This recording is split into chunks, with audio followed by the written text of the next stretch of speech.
Hi everybody, this is Professor Chima. Welcome to this week's video. This week, we have been reading some of the most beautiful and passionate love scenes in Romeo and Juliet. We've also been talking about the question of marriage. We've been hearing discussions over who should Juliet marry? Should she marry her father's choice, Count Paris? Or should she marry Romeo?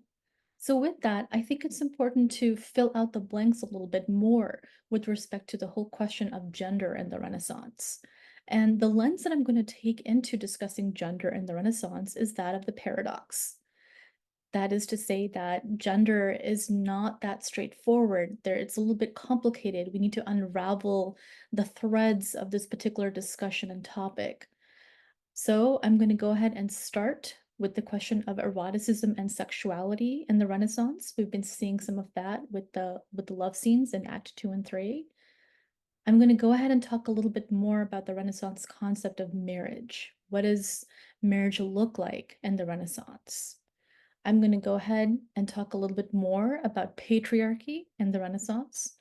And then I'm going to cycle backwards to the whole concept of sexuality through the sonnet form.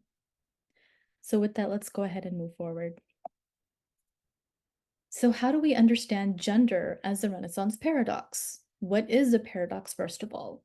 A paradox, according to the Merriam-Webster dictionary, is something, a person, event, place, or thing that has seemingly contradictory qualities or phases.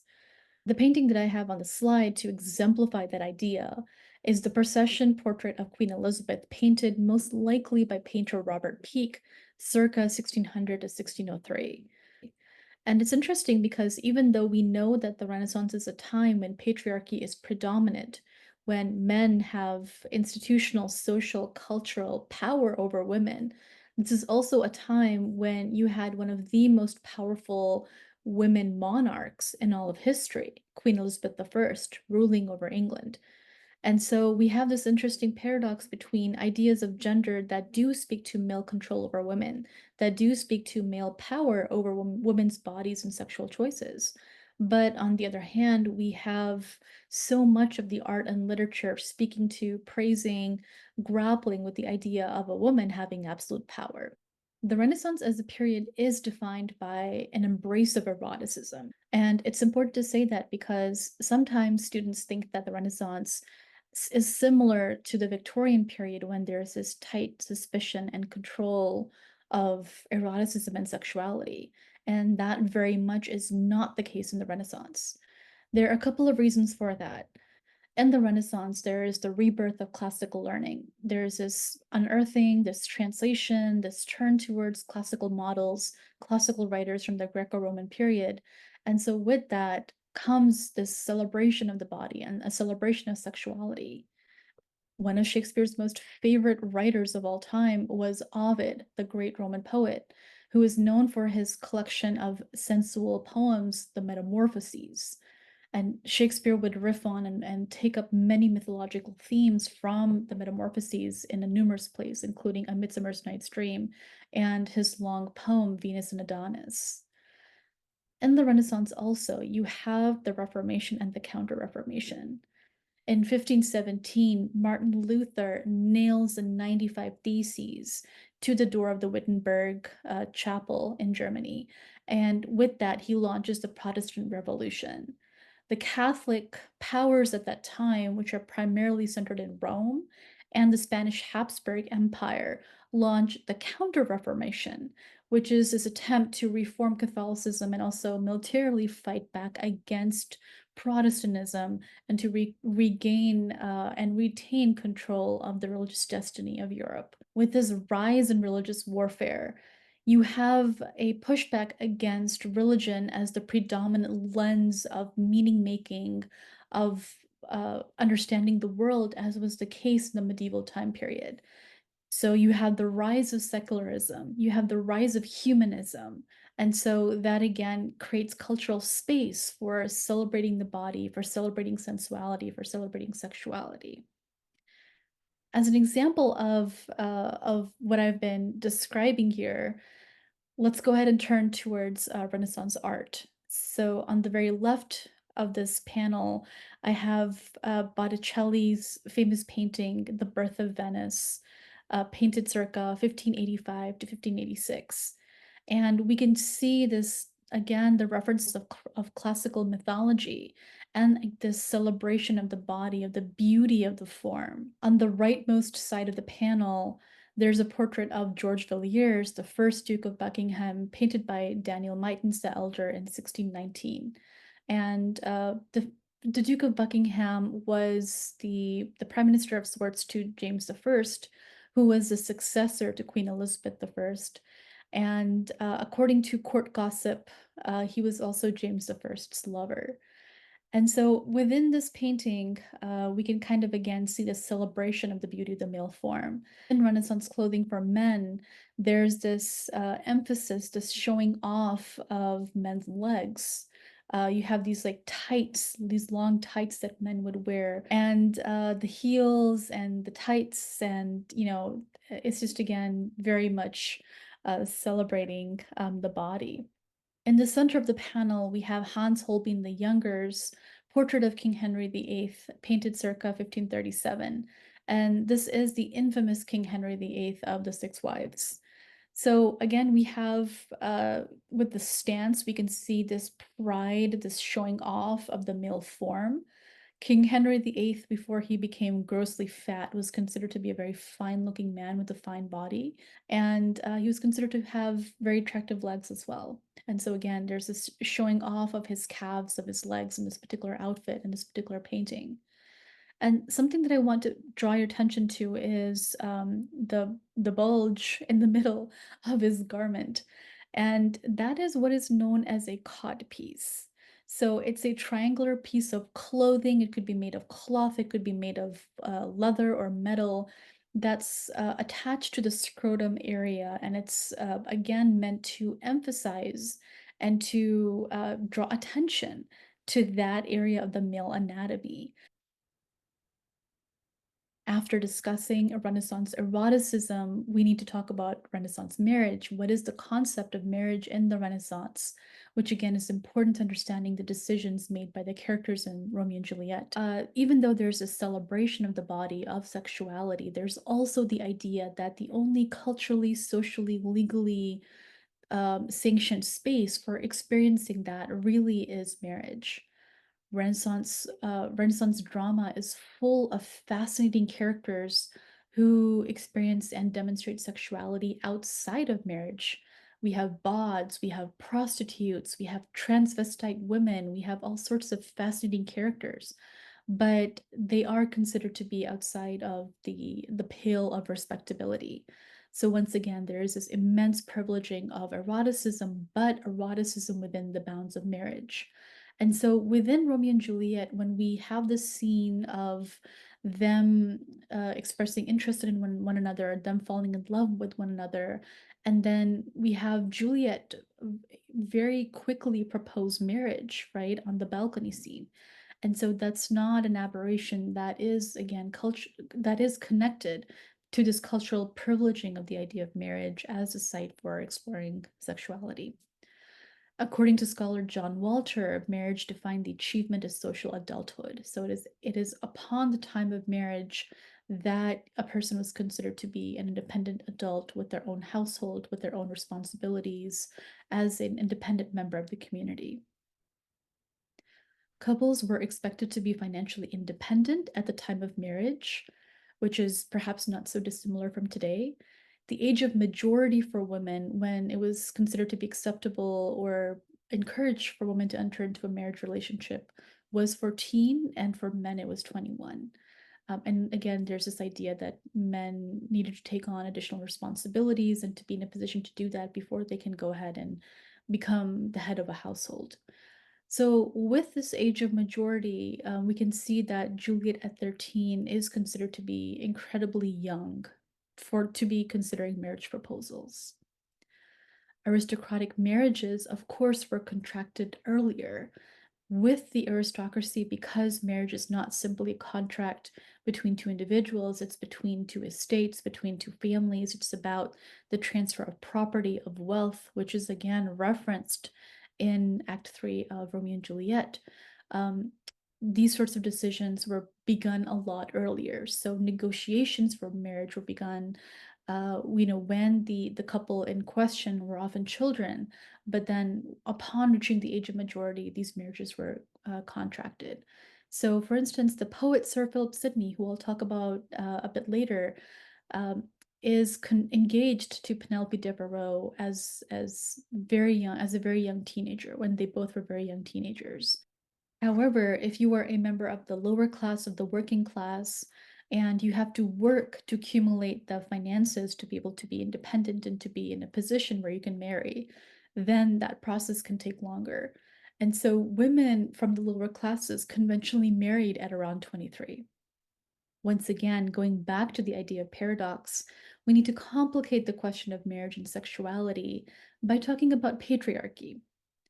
It is during the Renaissance that we have the institutionalization, the amplification, the extension of the institution of patriarchy in society.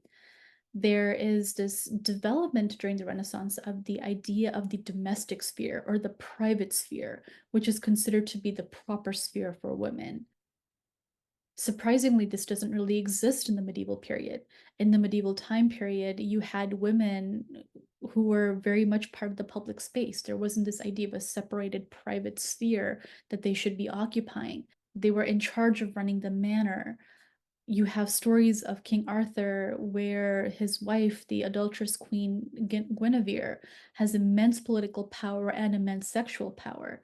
She's a woman who not only has political influence, but she also has agency over her own sexuality. This changes during the Renaissance.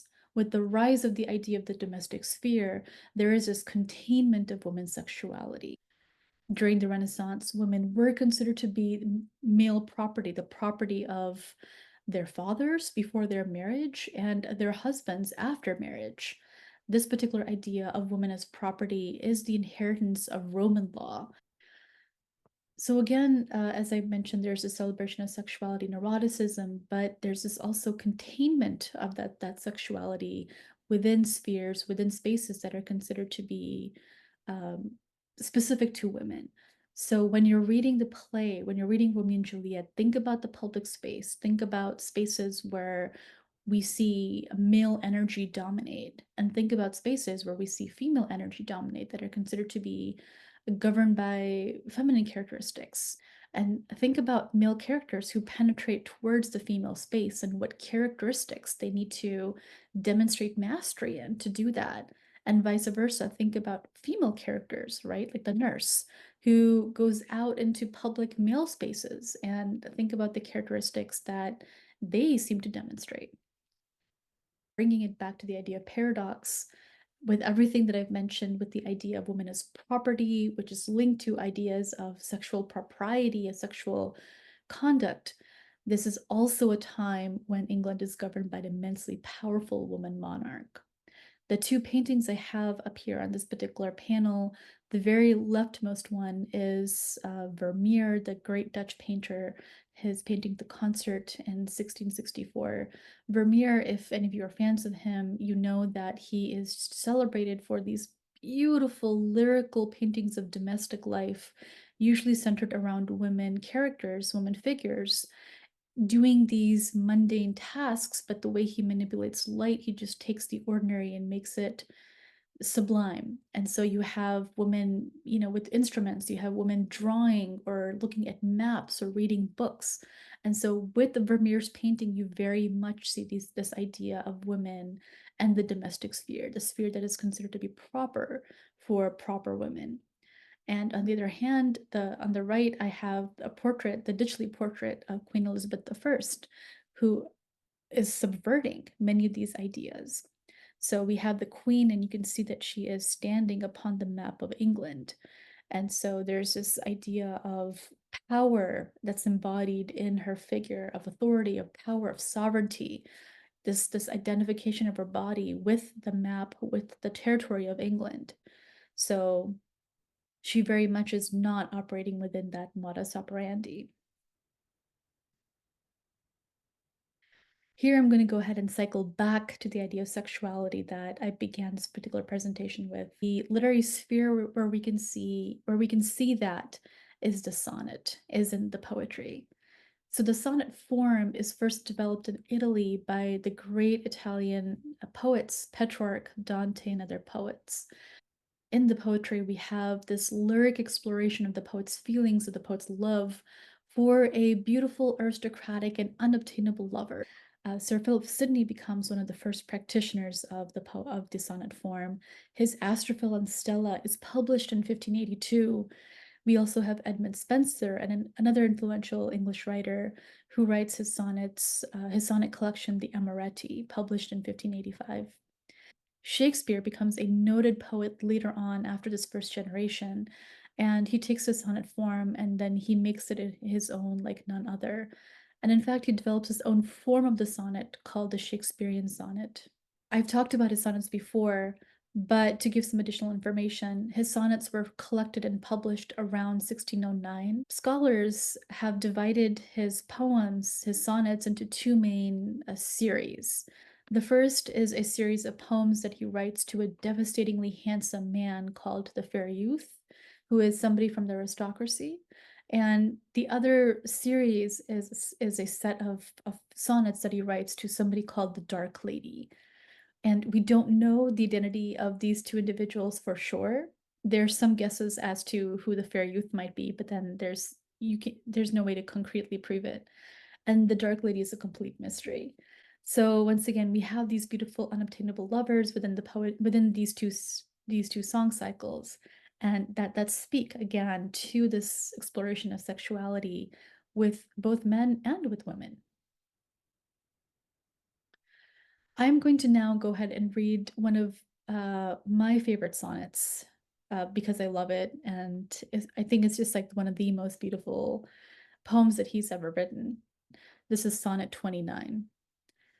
When in disgrace with fortune in men's eyes, I all alone beweep my outcast state, and trouble deaf heaven with my bootless cries, and look upon myself and curse my fate, wishing me to be one more rich in hope, featured like him with friends possessed, desiring this man's art and that man's scope, with what I most enjoy contented least. Yet in these thoughts myself almost despising, happily I think on thee, and then my state, like to the lark at the break of day arising, from sullen earth sings hymns at heaven's gate. For thy sweet love, remembered such wealth brings, that then I scorn to change my state with kings. So again, it's just incredibly beautiful. I love this part where there's this change, like the poet is in despondency, comparing himself to other people who have more hope, who have more worldly possessions, who have more friends, who have more talent. And there's a sense of despondency, and then there's a switch that happens right here. We have the imagery of the lark, and think to the imagery of the nightingale and of the warbler and other birds mentioned in Romeo and Juliet. And so think of that particular symbolism of the bird singing suddenly, breaking the ambiance at night or during the day. And so there's this couplet again here with this switch when the poet thinks of the beloved. We have the couplet at the end, switching the mood, the tone. So from remembering the sweet love, right, he feels himself so lucky to be in love with this person that he would scorn to change his state with kings. The eroticism is just so beautiful here. So we have this again, this sexual longing also. There's a sensuality and the feeling of the poet for this absent beloved, but it's also platonic because it's a thought. It's the thought of the beloved that sparks this change in the emotional state. So both this mode of love as being both sexual and platonic, again, I just think it's just so beautiful. With that, I reached the end of the presentation. I'll see you next week.